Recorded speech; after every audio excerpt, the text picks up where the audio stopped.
soy Caterina Muñoz y te invito a conocer sobre el proyecto de Arte y Vida. De Arte y Vida es un proyecto de mediación artística en el cual utilizamos el arte como herramienta de transformación social y cultural, permitiendo que su intervención sea de objetivo, recreacional, de distracción y liberadora de emociones y creatividad. A la par trabajamos con la salud emocional de la familia y cuidadores, permitiendo un proceso de adaptación y afrontamiento adecuado para el hogar que vive la enfermedad oncológica. Nuestros principales ejes de acción son nuestros programas de artes plásticas y música, los cuales trabajan habilidades sociales y emocionales de nuestros niños pacientes oncológicos. A la par brindamos información de salud mental y física para las familias. Si te interesó esta información o conoces a alguien que le pueda servir, compártelo. Y te invitamos a seguirnos en nuestras redes sociales como De Arte y Vida. Hagamos que el arte sea una herramienta de transformación social y personal para los niños pacientes oncológicos. Gracias.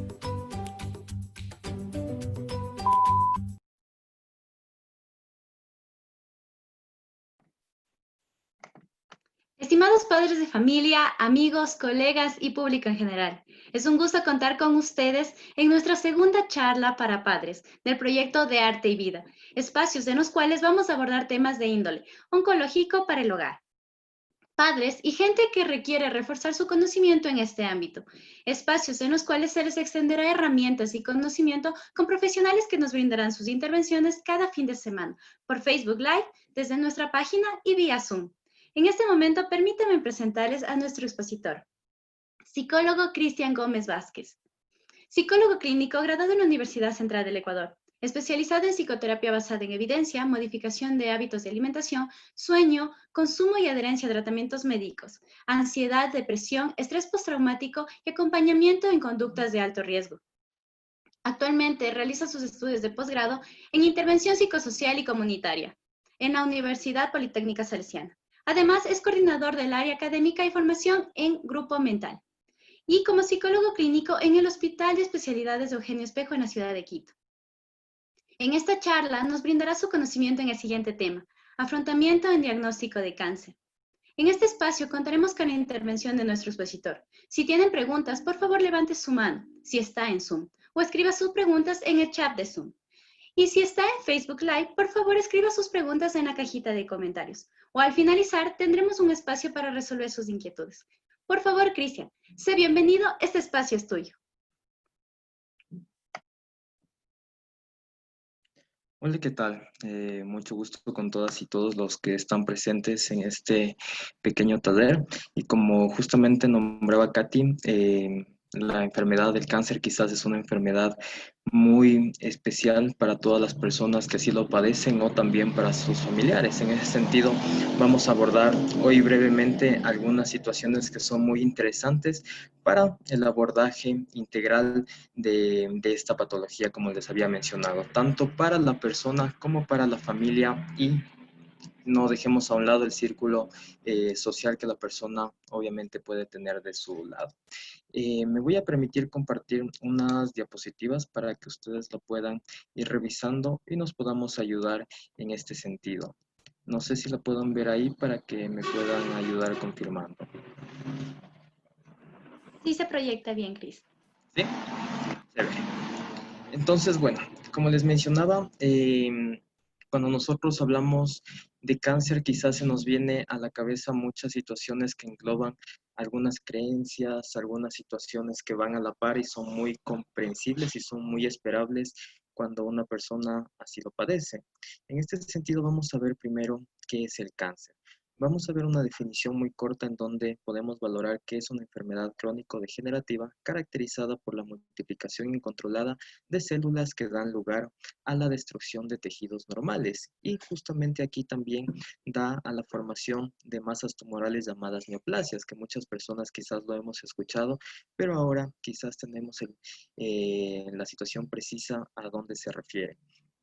Cuando hablamos también de cáncer, vamos a estar dialogando acerca de la capacidad que tiene esta enfermedad de invadir tejidos cercanos. Depende de dónde se ubique, ¿no es cierto? Por ejemplo, aquí nos menciona que se puede movilizar también a otras partes del cuerpo, pero también esto no necesariamente tiene que ver justamente quizás con las creencias no sé, en algún momento he escuchado que son castigos o cuestiones que nosotros tenemos ya por nuestras creencias, sea las creencias culturales, sea creencias de, no sé, de nuestra familia y todas esas interacciones, pues nosotros hemos tenido en la actualidad algunas situaciones que damos cuenta de por qué se manifiesta la enfermedad, pero como lo vemos aquí, estamos en una parte más científica en donde nosotros iremos también derivando algunas funciones que tiene esta enfermedad.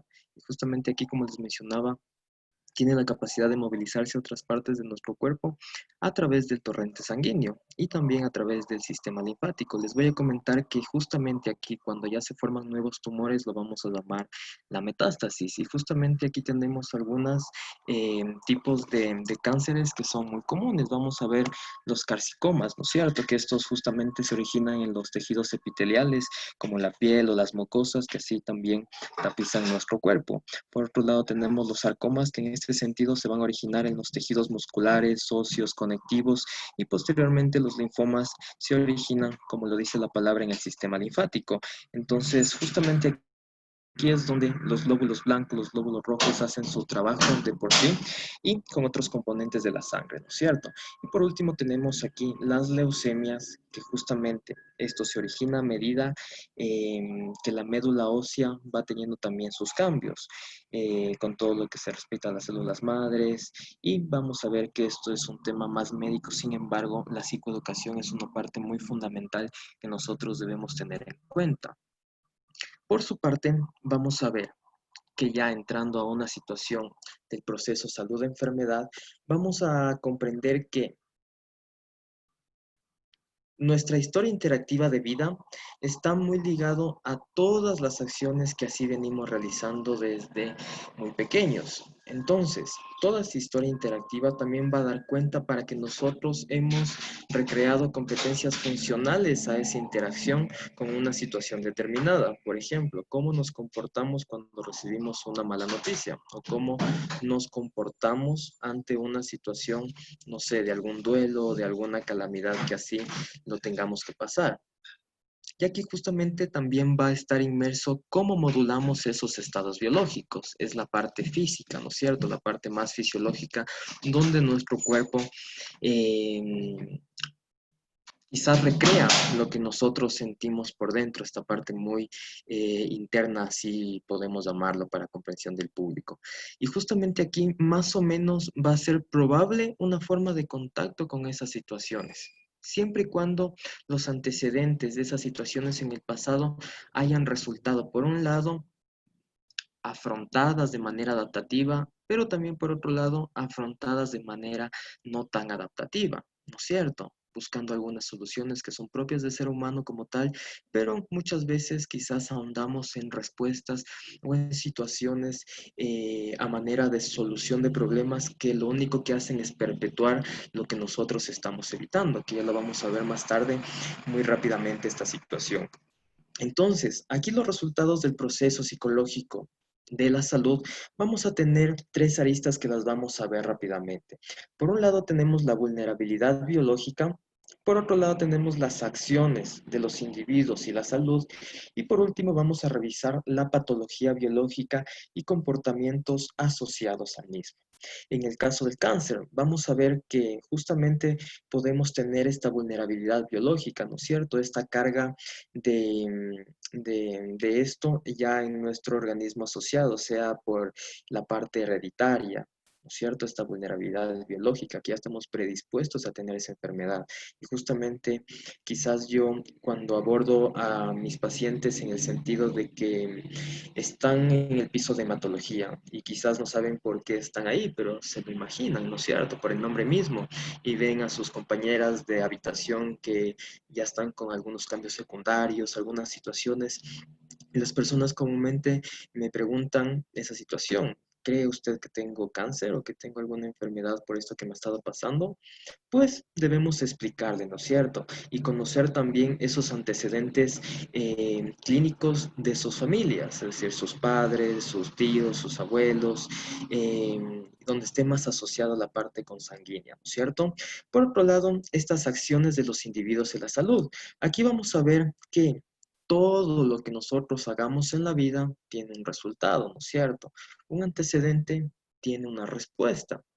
Y vamos a ver cómo nuestra vida y esa historia de aprendizaje está mediada por esas acciones. Es decir, en otras palabras, que si desde pequeños pues tuvimos situaciones que nos van a volver mientras crezcamos más vulnerables a tener alguna patología XY, pues pues probablemente podemos desarrollar esa enfermedad, no necesariamente, como estar expuestos a la radiación, estar expuesto a químicos y algunos comportamientos o variables ambientales, más bien dicho, que nos predisponen para adquirir una enfermedad en sí.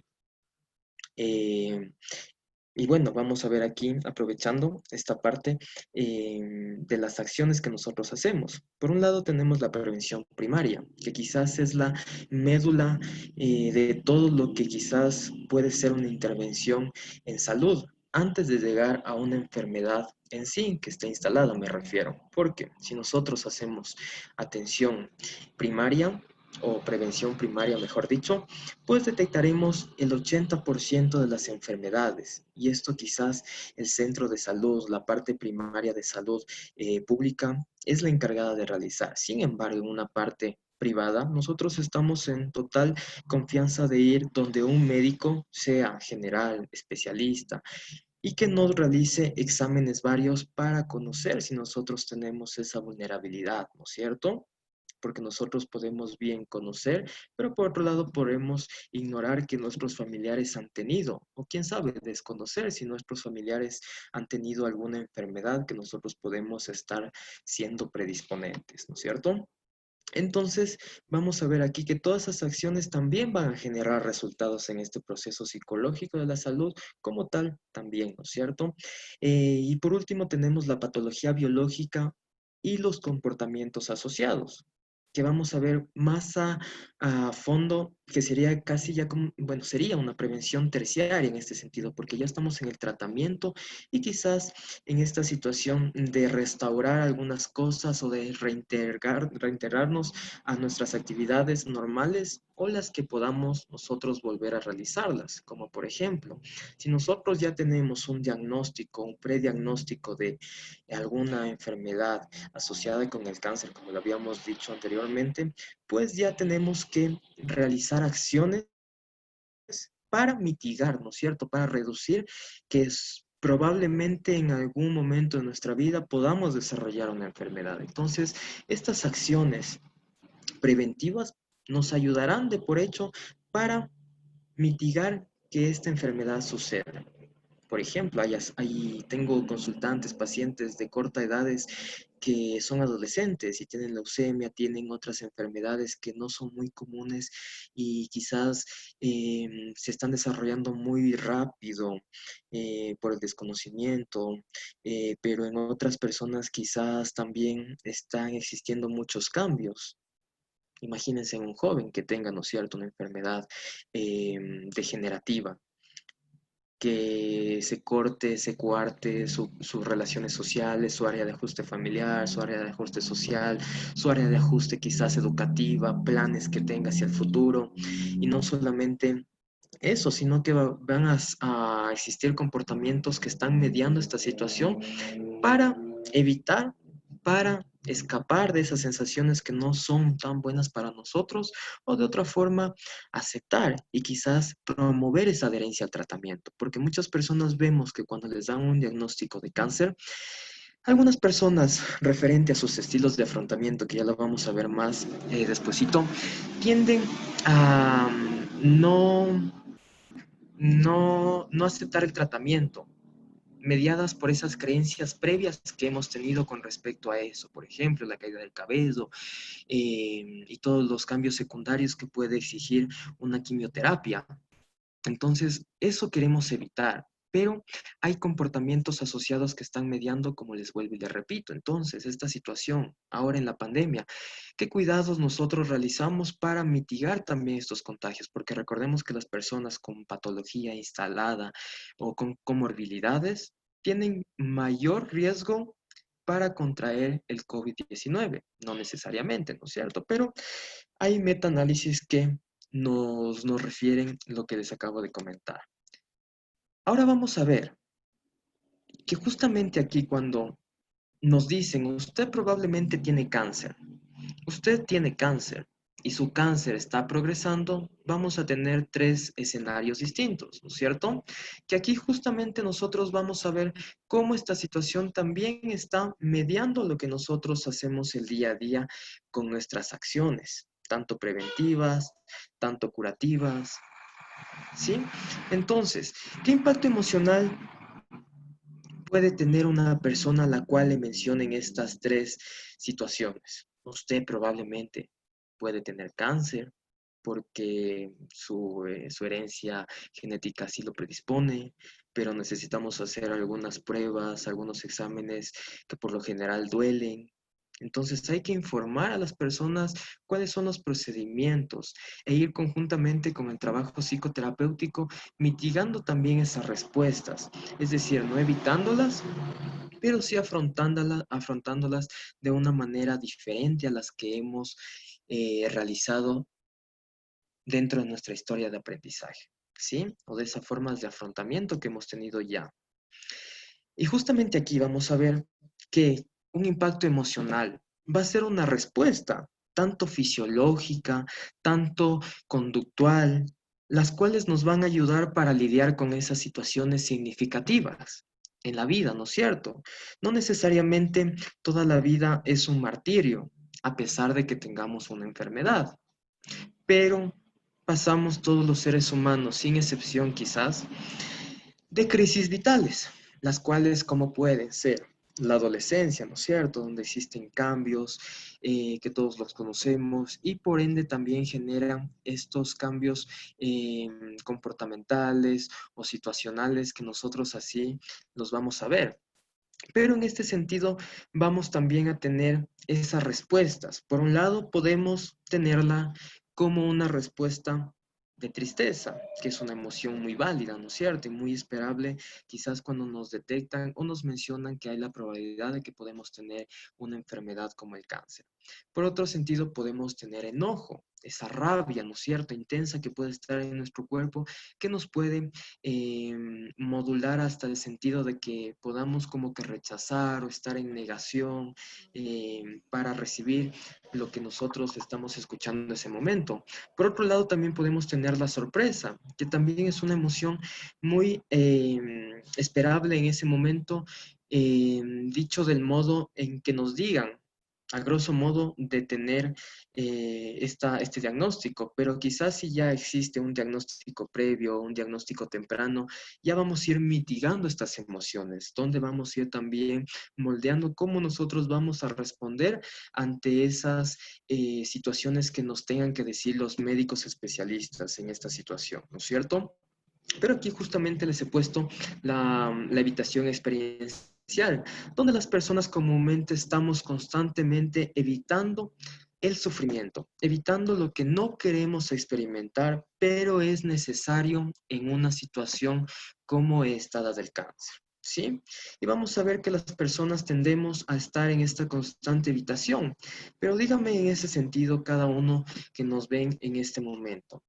Si nosotros evitamos una situación, por ejemplo, nos han mencionado los pacientes que es muy doloroso realizarse una biopsia. Y si ustedes lo buscan en la web, pueden ver una intervención que es dolorosa, ¿no es cierto? Y ya estamos como que modelados vicariamente con ese aprendizaje vicario observacional de otras personas que así lo han padecido, que así nos han contado, que no hemos sido partícipes, pero hemos vivido esa experiencia dolorosa, ¿no es cierto? Entonces, nosotros vamos a evitar tener la misma sensación, el mismo dolor que aquella persona le ha generado este examen, que es vital, ¿no es cierto?, para detectar y realizarlo también todo lo que respecta a las progresiones de esta enfermedad. En este sentido, ustedes pueden pensar, este examen de la biopsia, a pesar de que es muy doloroso, es importante y está pegado a lo que para usted quisiera hacer posteriormente de cualquier diagnóstico que le puedan dar, pues unas personas pueden decir, sí, ¿por quién lo está haciendo esto? Lo está haciendo por usted, por su salud, por su familia.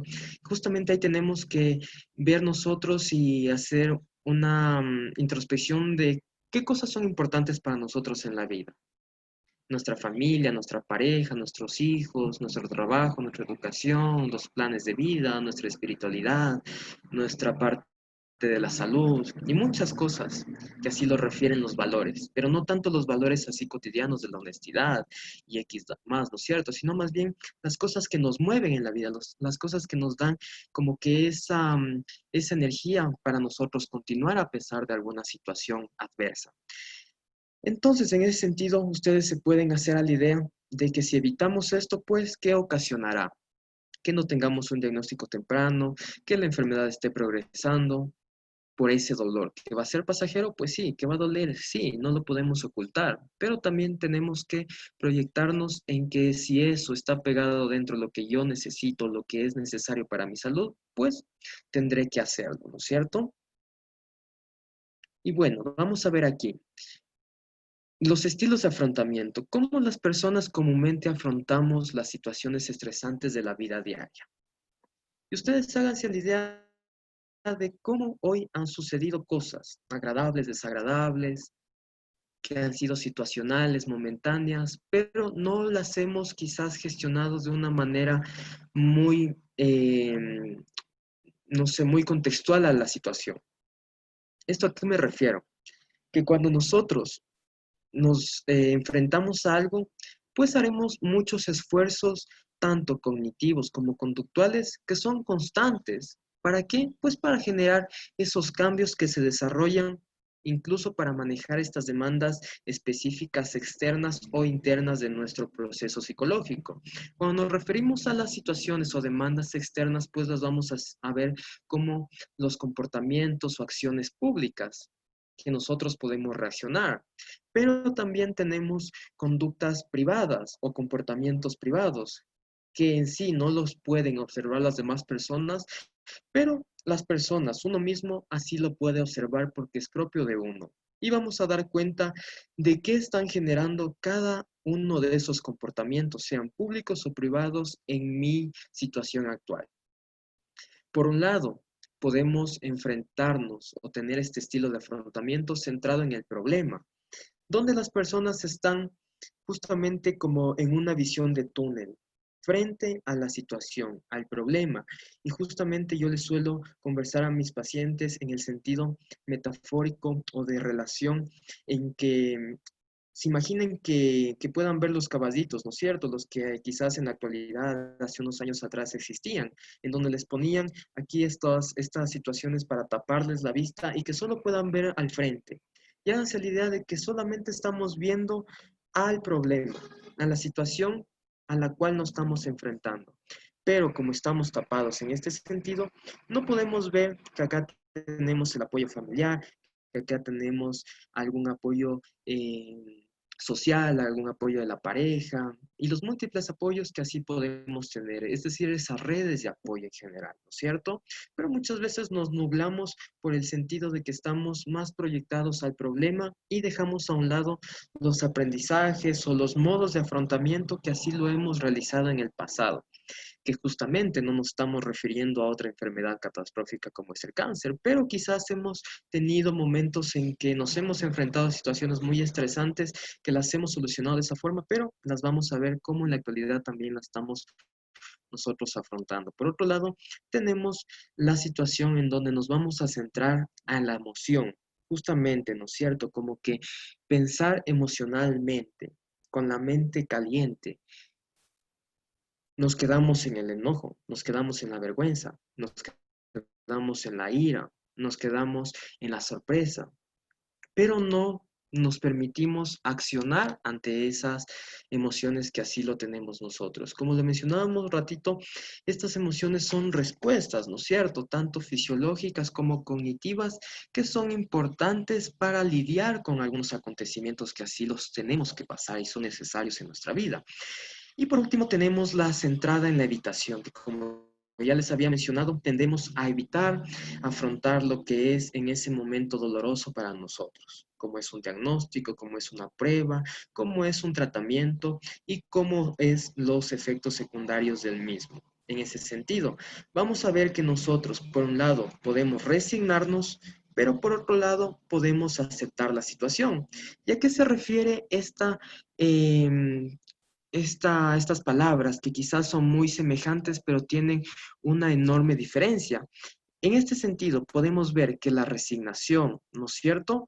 Podemos ver que si tenemos X situación, vamos a la tendencia a evitar, a resignarnos, a quedarnos como que en esa inactividad de lo que estamos realizando ese momento.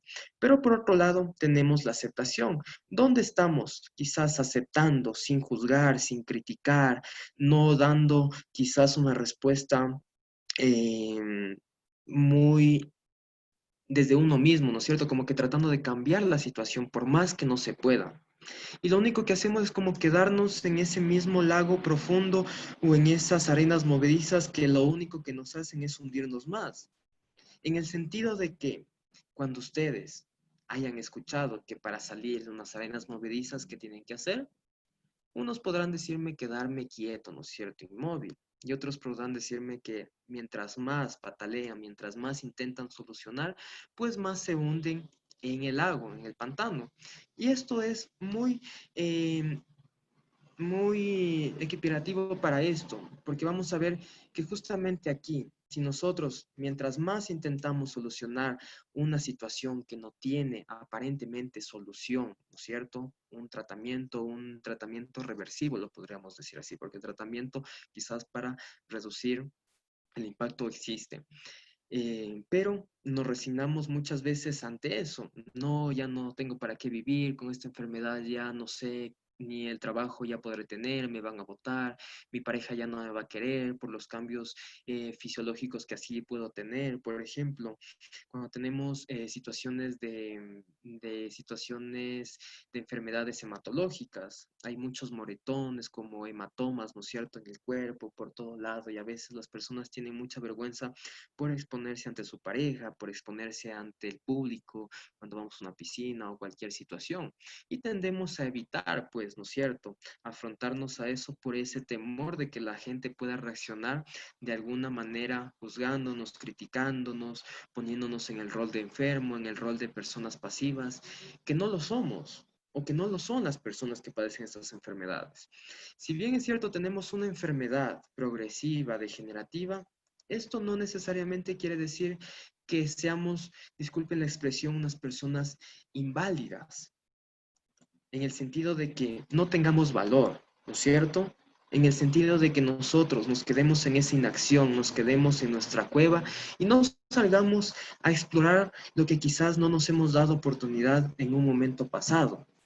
Cuando existen algunas enfermedades como tales, he escuchado a muchos pacientes míos decir, esta enfermedad me ha permitido quizás desenrolarme de mi trabajo, pero me ha permitido pasar mucho más tiempo con mi familia, o me ha permitido que mi familia se una más, que mi familia esté más cerca de mí, que mis amigos quizás estén más pendientes, no sé, de carencias que pueden existir o de vulnerabilidades, tanto biológicas o de invalidación emocional, ¿no es cierto?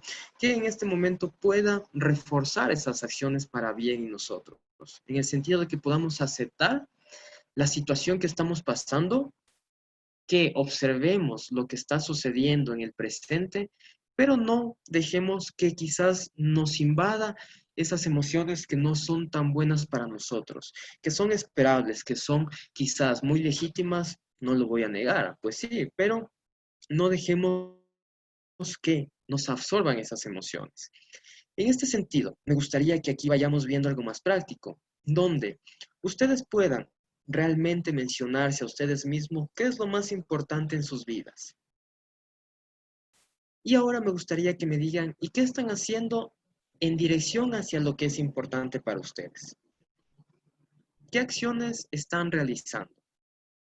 Y ubíquense justamente como el gráfico que les he puesto aquí, para fines educativos. Estamos acercándonos a nuestros valores, acercándonos a nuestros compromisos, en sí, a lo que es importante para nosotros, o por otro lado estamos evitando, estamos intentando evitar o escapar. ¿Pero de qué? Y eso quiero que se lo hagan esa pregunta a ustedes. ¿Qué están intentando o están intentando escapar? ¿Es de su enfermedad o es de cómo se sienten frente a ella? ¿no es cierto? Porque muchas veces podemos decir, y a propósito del Día Mundial de la Prevención del Suicidio, y justo hablábamos de ese aspecto, en que las personas no realmente quieren morirse, sino que realmente quieren acabar con el sufrimiento. Porque dígame, ¿quién de ustedes le gusta sufrir? Ni a mí mismo me gusta sufrir, pero es necesario en la vida. Aunque lo diga así tan desensibilizadamente, pero podemos ir nosotros en base a nuestras experiencias, en base a nuestras acciones, desarrollando esa capacidad, ¿no es cierto?, de enfrentarnos a algo a pesar de que sabemos las consecuencias que pueden traer o de las emociones que así podemos sentirla cuando estamos enfrentándonos a esto, pero no necesariamente quiere decir que no tengamos esas habilidades, sino solamente no las hemos desarrollado. Y entonces aquí, ¿qué les impide hacer lo que realmente les importa? Como les mencionaba, ¿no es cierto? La enfermedad, cómo se sienten, cómo les ven, cómo se sienten con ustedes mismos, cómo se sienten con los demás, cómo se sienten con el mundo. Entonces, tenemos que reevaluar esta situación para ver en qué sentido nosotros estamos caminando a pesar de tener esta enfermedad. No les niego que es duro, pero si nos quedamos en esa inacción, ¿no es cierto? Como que viviendo en nuestra mente, atormentados con toda la situación que pueda estar sucediendo, que es muy propia, pero estamos haciendo algo propositivo para nosotros, estamos aprovechando esa vida que quizás nos resta, que quizás nos han mencionado, o estamos muriéndonos en vida, porque hay una situación. Sal de tu mente y entra a tu vida, lo dice un libro, en donde nos propone que dejemos mucho de pensar y pongamos en práctica las cosas que quizás estamos como que pensando. Y si esto me dice el doctor, y si esto pasa, y si mi enfermedad está avanzada. Pero pensamos, pero no generamos como que esa acción, esa respuesta. Entonces, si me dice el doctor que mi enfermedad está avanzada, pues ¿cómo quizás en ese momento lo voy a asumir la enfermedad? O lo voy a asumir la situación que me dice, el progreso que ha tenido, o que ya está en fase de metástasis en una enfermedad terminal, que necesitamos, no sé, más tratamiento invasivo, o quizás cuidados paliativos ya de última manera. Entonces vamos a ver aquí que si estamos enfocándonos netamente a la enfermedad, vamos a perder cosas que son valiosas mientras estamos enfocados a la enfermedad. Si bien es cierto, muchas veces no sabemos cuánto tiempo de vida nos queda. Y eso no lo digo por las personas que están enfermas de alguna situación en sí, sino lo digo por todas las personas porque ¿quién de nosotros tiene comprada la vida? ¿Quién de nosotros quita de que mañana no podamos estar en este mundo? ¿Quién quita eso?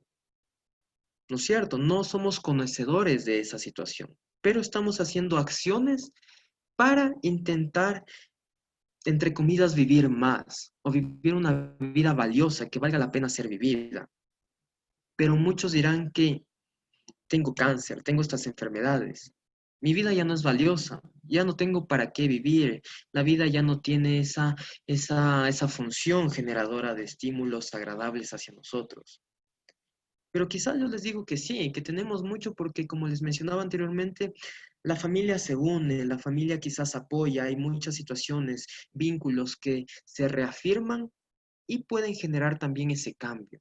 Cuando llegamos a esa aceptación y dejamos de vivir mucho en nuestra mente y ponemos en práctica las cosas que quizás estamos aprendiendo y vamos a aprender en este pequeño taller para familias y cuidadores en general, ¿no es cierto?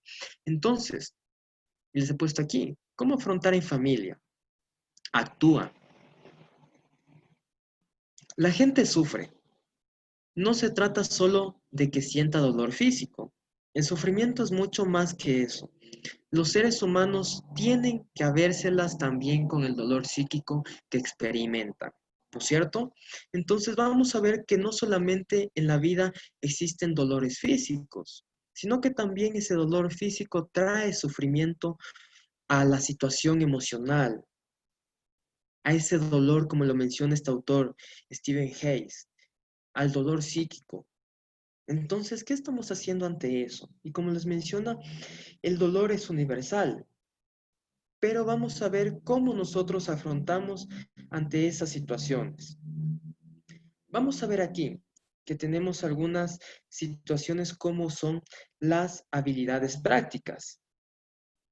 que en ese sentido nosotros tenemos la tolerancia al malestar, el mindfulness, la regulación emocional y la eficacia interpersonal, que son quizás habilidades desarrolladas por la terapia dialéctica conductual, en donde vamos a tener herramientas y habilidades básicas para poder nosotros afrontar estas situaciones, ya sean que el médico nos diga que tenemos probablemente a padecer cáncer, que tengamos la enfermedad instalada en nuestro cuerpo y que existen tratamientos y sus posibles reacciones secundarias que pueden así tener.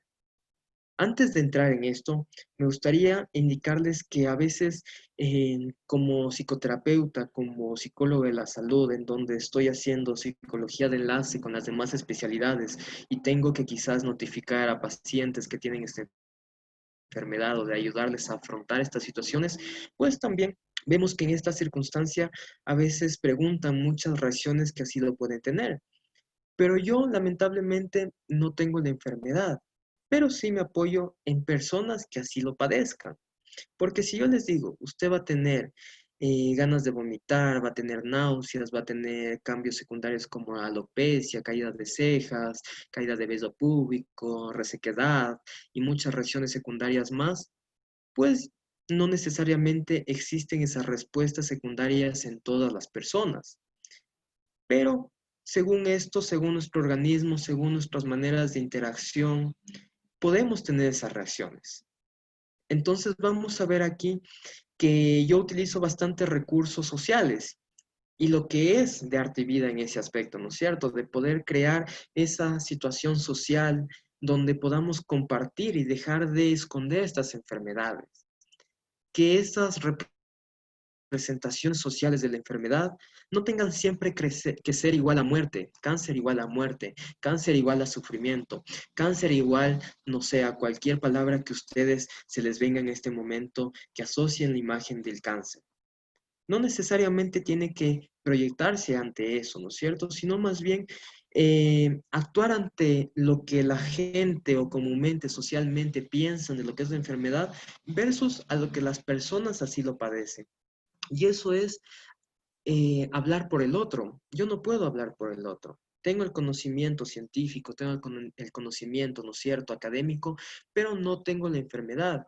Y eso también me limita, me pone barreras para yo educar a una persona o psicoeducar en estas situaciones, tanto con las respuestas, pero sí, como les menciono, de arte y vida, tiene esta gran posibilidad, donde comparten a través del arte, a través de todas las situaciones muy lúdicas, que la enfermedad no necesariamente es 100 sobre 100 sufrimiento.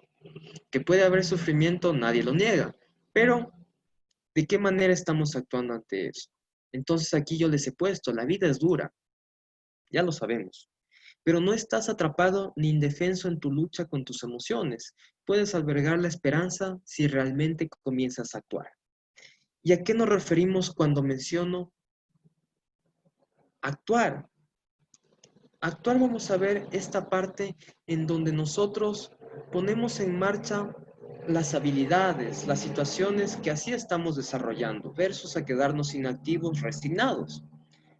Si nosotros, después de esta charla, comenzamos a hacer pequeñas cosas que sean importantes para nosotros, estamos haciendo mucho. No necesariamente quiero que ustedes salgan, viajen, no se hagan muchas cosas que no se han permitido, pero sí comenzar por las cosas más pequeñitas que ustedes han evitado, que han intentado escapar. ¿Sí? Entonces vamos a ver aquí que yo les voy a proponer 4 herramientas muy básicas para que vayamos implementándolas según nuestros requerimientos en las situaciones que así podemos mantenerlas, ¿vale?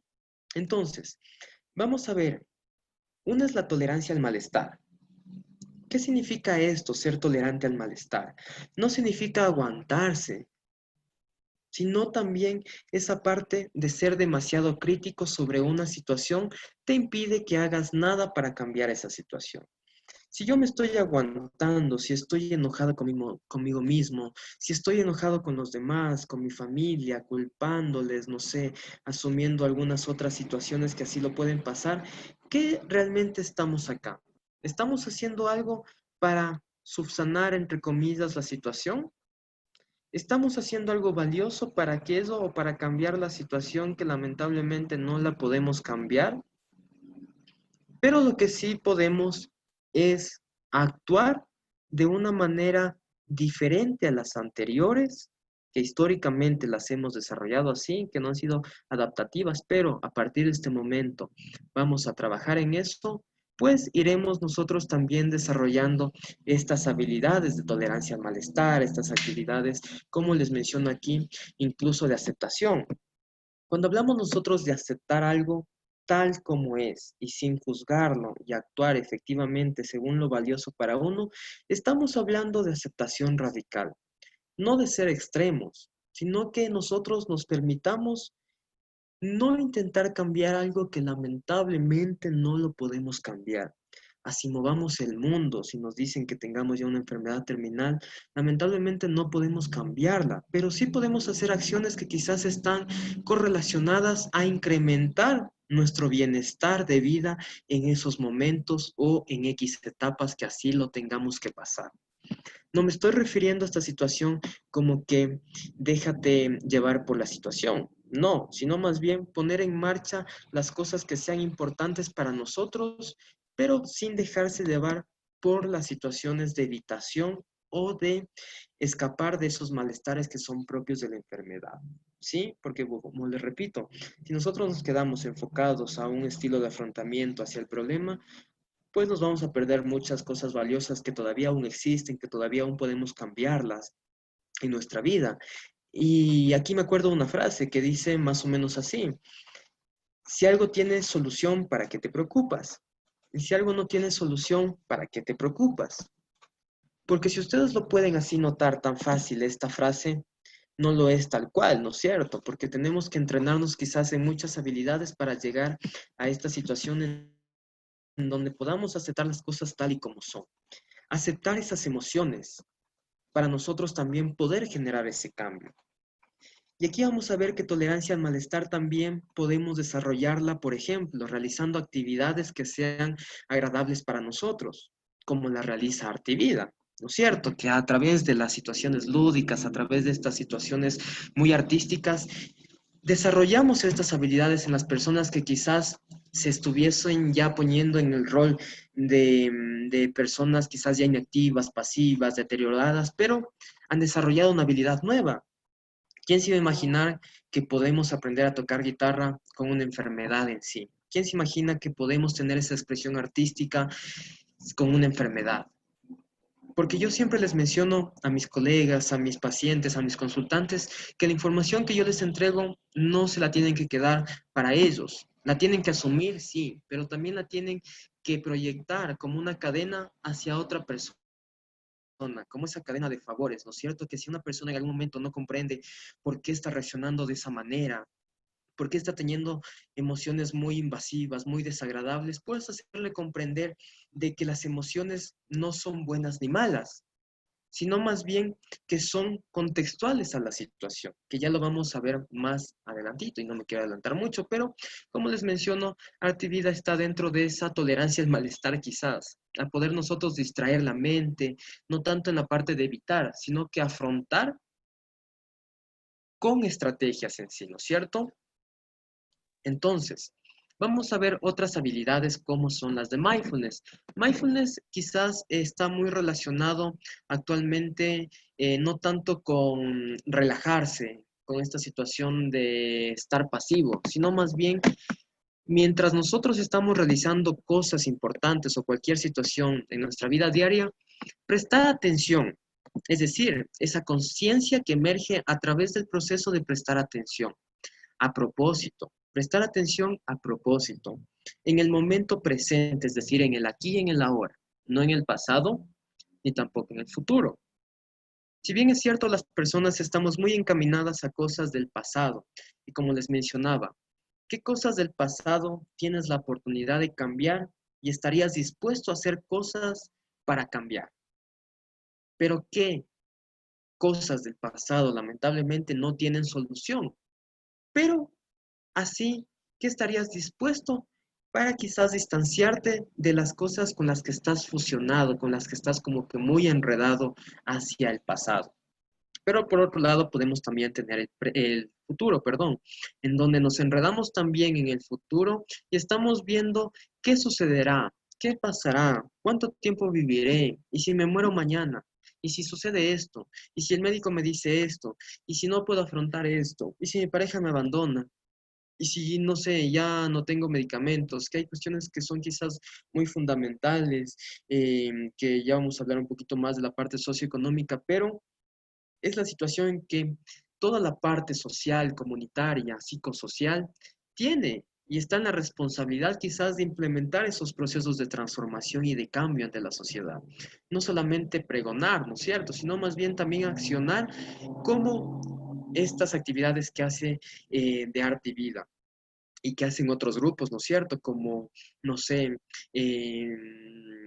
no quiero especificar algunos grupos por cuestiones de promoción, como lo pueden ver, pero sin embargo podemos ver que hay grupos de familias que están involucradas en esta situación. ¿Cómo estas familias están unidas para generar también ese cambio a través del aprendizaje? Porque cuando estamos con el conocimiento instalado en nuestra situación presente, vamos a tener esa herramienta también para contar a las demás personas lo que no es el cáncer, esos mitos, ¿no es cierto? Esas cosas tabúes que suelen ser socialmente evitadas. Entonces, nosotros también tenemos que ser esos agentes de cambio como interventores sociales, como interventores primarios, como interventores de la salud, como ustedes lo actúan en la vida, incluso como activistas. Hay que generar ese cambio, ¿no es cierto? Entonces, vamos a ver aquí que el presente sin críticas y al despliegue de la experiencia de cada momento. Ser más consciente de qué emoción sentimos cada momento de nuestras vidas cuando estoy comiendo. ¿Qué es lo que estoy comiendo? ¿Realmente estoy saboreando la comida o estoy comiendo por inercia mientras estoy pensando en los problemas del cáncer? Estoy desayunando mientras estoy esperando una llamada que me notifiquen quizás que mi examen de biopsia salió positivo a cáncer o que está avanzando, ¿no es cierto? Entonces, mindfulness invita a estar presentes en el momento, en el aquí y en el ahora. Hacer una actividad a la vez. Si estoy comiendo, pues concentrarme en que comer es un reforzador primario para mí que me impulsará para tener reforzadores secundarios, para estar activo en las actividades que así lo realizo yo día a día. Entonces, el propósito de esto, como les menciono, es estar presentes y conscientes en cada cosa que estamos haciendo. Si ahorita estoy en este curso, pues yo no puedo estar pensando en los problemas que se me vienen. O quizás en este momento por mi domicilio está lloviendo y afuera tengo ropa que sí estaba secando y lamentablemente ya se mojó. Entonces no podría abandonarles a ustedes e ir a otra situación, ¿no es cierto? Sino que aceptar que estoy en esta charla y por ende ya tiene una solución el secarse la ropa, ¿no es cierto? Meter otra vez a la secadora o no sé, cuando salga el sol ya se va a secar, pero poder jerarquizar, ¿no es cierto? Si esto lo puedo solucionar ahorita o no lo puedo solucionar, pero más bien estar presentes en lo que estoy haciendo. Y si me desvío de la atención, pues volver a la atención.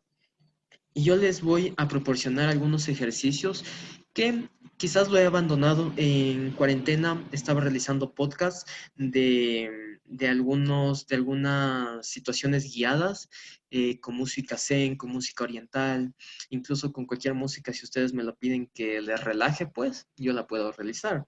Pero en ese sentido voy a retomar esta actividad, ya que me motivaba y quizás ahorita me acuerdo, en donde prestar atención a las cosas a través de guiones, pero sin quizás quedarse dormidos, sino más bien prestar atención a las sensaciones del cuerpo.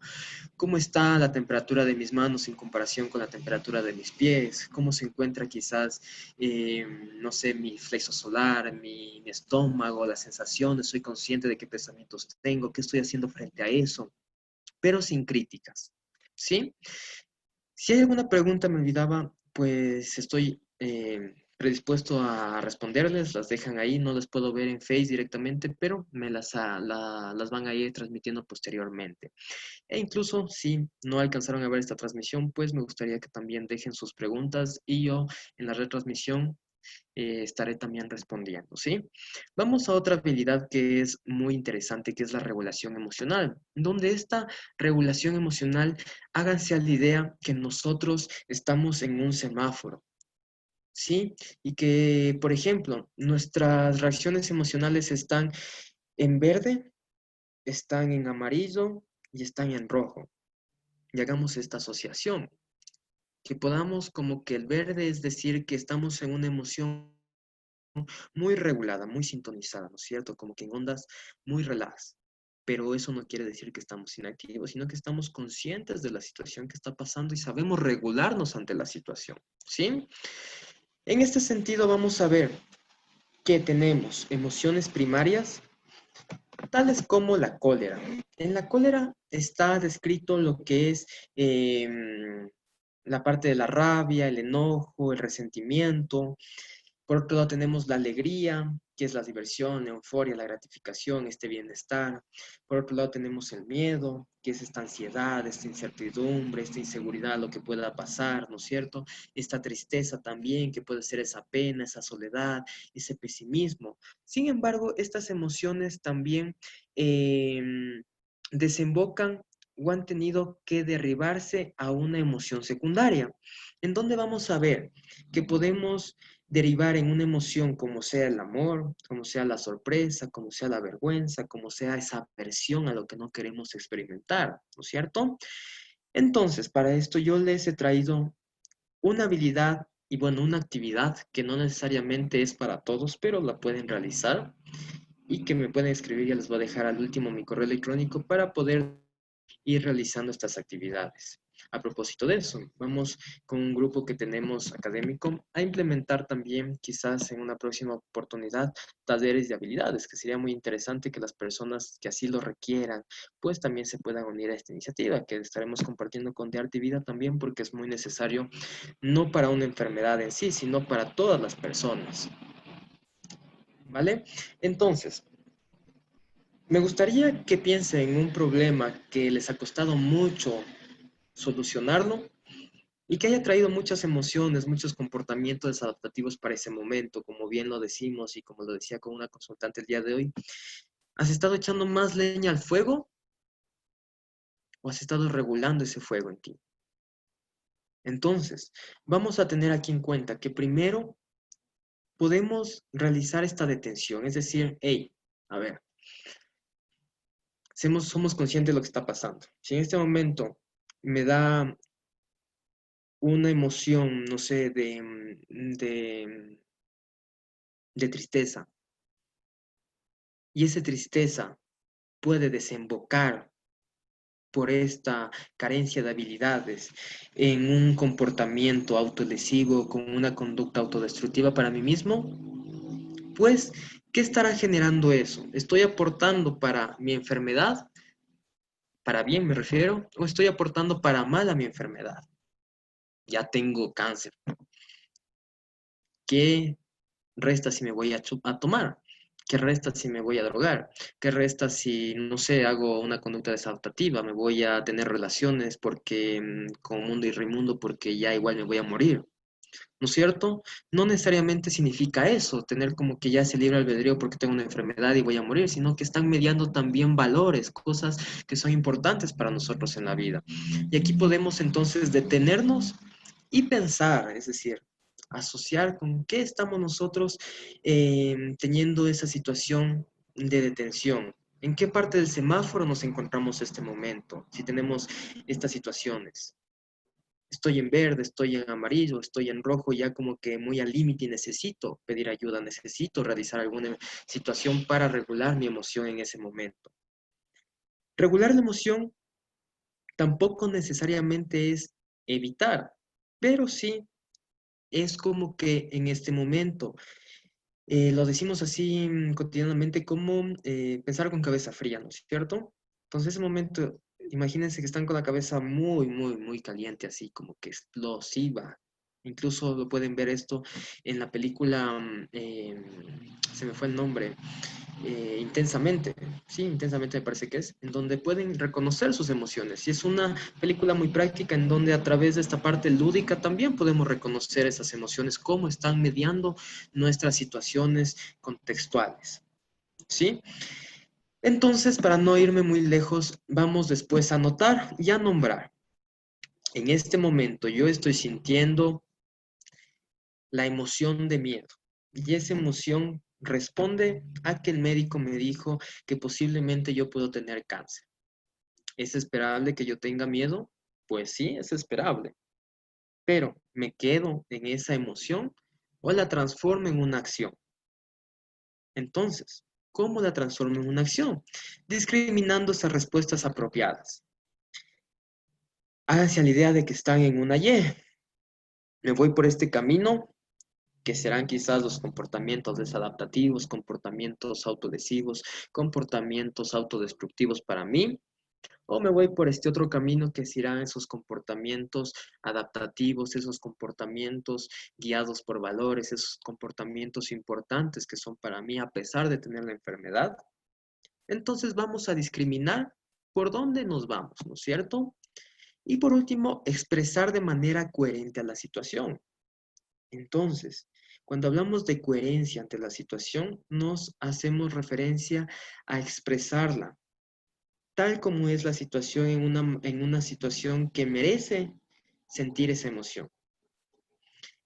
Como les había nombrado, si me dicen que tengo cáncer, pues va a ser muy esperable que sienta tristeza, pero no será necesariamente quizás proyectarla a una conducta de agresión hacia el médico, ¿no es cierto? Porque no sería una reacción muy adaptativa, pero hay quizás consultantes que así reaccionan y son su historia de aprendizaje que han tenido esas reacciones, cómo enfrentar las situaciones, ¿sí?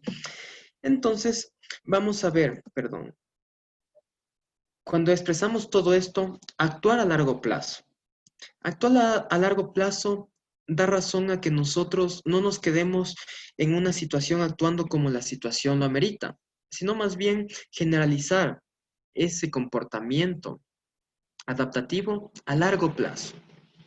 Comportarme tal y como entrenado para afrontar esta situación con diversas situaciones de mi vida personal, familiar, laboral, estudiantil, académica y muchas cosas, ¿no es cierto? Entonces, generalizar esas respuestas más reguladas. Vamos a ver por último la eficacia interpersonal. Aquí, ¿qué queremos decir con esto? Que las relaciones son muy valiosas y proporcionan amor, compañía y apoyo. Sin embargo, tenemos también pacientes que lamentablemente no tienen estas relaciones muy apegadas a sus familiares. O tenemos quizás personas que ya están con otra enfermedad o que quizás son personas adultas mayores que no nos pueden cuidar o que carecemos también de esas relaciones, ¿no es cierto? Que no hemos cultivado amistades, no hemos cultivado quizás la situación de la pareja, la compañía o de cualquier situación que nos haga tener esas interrelaciones, ¿no es cierto? Esas interacciones recíprocas con otras personas. Aquí justamente pedir lo que se quiere, decir no, negociar el conflicto sin perjudicar la relación, puede ser una buena situación para que la familia también pueda regularse porque los pacientes que en sí tienen la enfermedad, pues van a tener estos cambios esperables, ¿no es cierto? Y muchas veces como que chocamos también con la familia, porque las personas también nos desgastamos, los cuidadores primarios también eh, se, se queman, por así decirlo, este síndrome de burnout, esta situación en donde todas las cosas que hemos hecho, pues nos generan ese cansancio emocional, cansancio físico, que es muy esperable porque tenemos otras actividades por bien hacerlas, ¿no es cierto? Yo cuando tengo pacientes que están con internamientos, no sé, de larga estancia. A veces sus padres, sus familiares no pueden estar todo el tiempo cuando les necesitamos porque trabajan, porque tienen sus obligaciones, tienen sus responsabilidades, ¿no es cierto? Entonces, también tenemos que ir cultivando quizás entre grupos de apoyo, entre grupos que las personas así lo requieran, como también tengo entendido que lo hace de Arte y Vida con sus actividades, ¿no es cierto? De tener esta como que entrenamiento en esa eficacia interpersonal. Estar nosotros también acompañándonos de otras personas que así lo padecen, pero en ese acompañamiento recíproco, ¿sí? Entonces, aquí también vamos a ver esta eficacia de las relaciones sociales y la vamos a ver generalmente como una parte en donde nosotros carecemos muchas veces de exponernos ante situaciones en público, como es, no sé, una exposición. Si yo les diría que hace algunos varios años estaría quizás temblando, no sé, sudando, quizás temblando ante una exposición, pues ahora si bien no lo tengo esas reacciones, algún momento las tuve, pero quizás el entrenamiento y exponerme a estas actividades que me agradan y me hacen, me gustan mucho, así decirlos, pues quizás voy reduciendo también esa parte, ¿no es cierto? Tengo una mejor eficacia interpersonal en este sentido.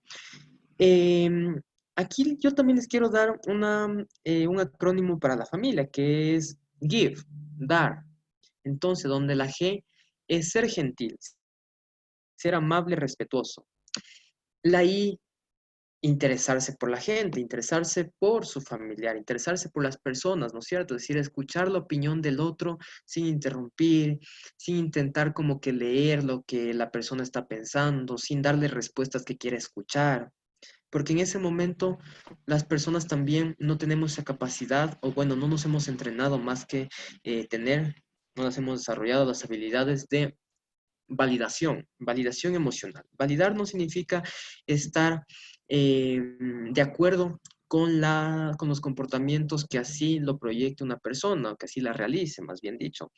Pero significa que nosotros podamos comprender que esa persona, por situaciones históricas de sus aprendizajes, ha aprendido, valga la redundancia, a afrontar así las cosas. Entonces, en ese sentido, vamos a validar, ¿no es cierto?, que es la B.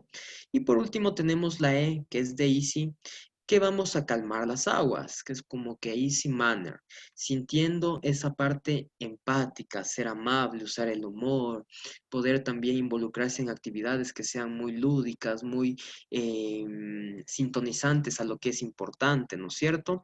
Y por último también fast, que es esta eficacia con el respeto a uno mismo, el ser justo con uno mismo, validar, autovalidarnos los sentimientos que así lo estamos experimentando en este momento. Los apologies, que es no disculparse en el sentido de por qué tener una opinión distinta o diferente no quiere decir que yo estoy de acuerdo con las cosas que me digan. Por lo general, las personas le dicen no es para tanto. Haces una, no sé, una tormenta donde solamente hay una lluvia. Y muchas cosas así, ¿no es cierto? Que eso es invalidar, porque las personas lo estamos sintiendo así, lo estamos pasando mal. Y no nos va a ayudar quizás muy efectivamente que nos digan, ya, las cosas van a pasar. Yo sé que las cosas van a pasar, pero en este momento estoy sintiéndome mal y me permito sentirme mal. Pero en ese instante también me regulo en no realizar acciones que no estén encaminadas hacia lo que yo no quiero realizar. Y por lo general aquí, para ir terminando, me gustaría que también, mediante de arte, pues están realizando estas actividades. También esos objetivos me han contado que están guiados a encontrar amigos, ¿no es cierto? A aprender, a conocer nuevas cosas, a tener esa conciencia plena también de las capacidades que así tienen las otras familias, así tienen los otros pacientes, los otros voluntarios, y que a fin de cuentas todos estamos como que en esa interrelación. Terminamos desarrollándonos hacia una manera que es muy importante para nuestra vida. Entonces, para ir terminando esta situación, yo les menciono, perdón, no se me cambia. Les menciono esto. Actúa intencionalmente mientras observas los efectos momento a momento de tu propio comportamiento. Y así compara si esos son congruentes o incongruentes con las metas valiosas propuestas por uno mismo. ¿Esto a qué me refiero? A que yo puedo utilizar todo lo que les he quizás compartido esta pequeña charla y que ustedes lo acojan así, porque cada acción que estamos realizando estará guiada hacia lo que nosotros es importante. Muchas gracias, quiero acabar con esto. Si hay alguna pregunta, me gustaría que me la hagan llegar. Y aquí les dejo también mi correo electrónico donde pueden preguntarme cualquier situación que así lo deseen. También está mi página personal en Facebook, si que desean, que trabajo más desde la psicoterapia conductual contextual. Y también, como no, con Grupo Mental, que es esta interrelación y estos convenios que tenemos con De Arte y Vida.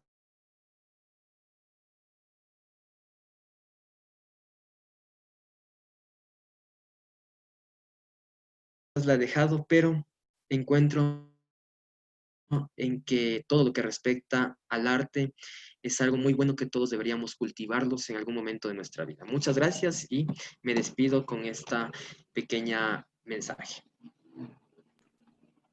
Cristian, muchísimas gracias. Realmente queremos felicitarte por la intervención de parte del equipo de Arte y Vida. Pues primeramente, igual comentarle a la gente que nos está viendo que el psicólogo Cristian Gómez pues nos está dejando aquí su contacto. Por favor, pueden verlo, es cristianrgomezbas@gmail.com por si desean contactarse directamente con él. También es parte de Grupo Mental, que lo pueden encontrar en las redes sociales como Facebook, como Instagram. Entonces pueden contactarse también con ellos. Son un equipo de profesionales que están pues a la par y siempre prestos a dar ese labor humano. También, pues, Cristian, mencionar que su labor personal y artístico es emblemático también, así que muchísimas gracias por eso. Si alguna persona tiene tal vez alguna pregunta, permíteme revisar el chat. Y creo que tú nos ibas a decir una frase, ¿verdad? No, con la frase que está aquí. Ya, perfecto. Listo. Tenemos frases de agradecimiento, tenemos gracias de parte de Guadalupe Andrade, la mamita Guadalupe Andrade desde aquí. Tenemos a la mamita de Israel Quiñones, también nos dice la charla muy buena, muchísimas gracias. Tenemos mensajes también de agradecimiento por el conocimiento compartido. Así que realmente tenemos más felicitaciones que preguntas. Muchísimas gracias, Cristian, por tu espacio. Esperamos volver a tenerte aquí junto a nosotros. Gracias por todo y esperamos tener muchos más enlaces de índole profesional con ustedes. Muchísimas gracias a las personas que están aquí. Un fuerte abrazo a todos. Buena tarde.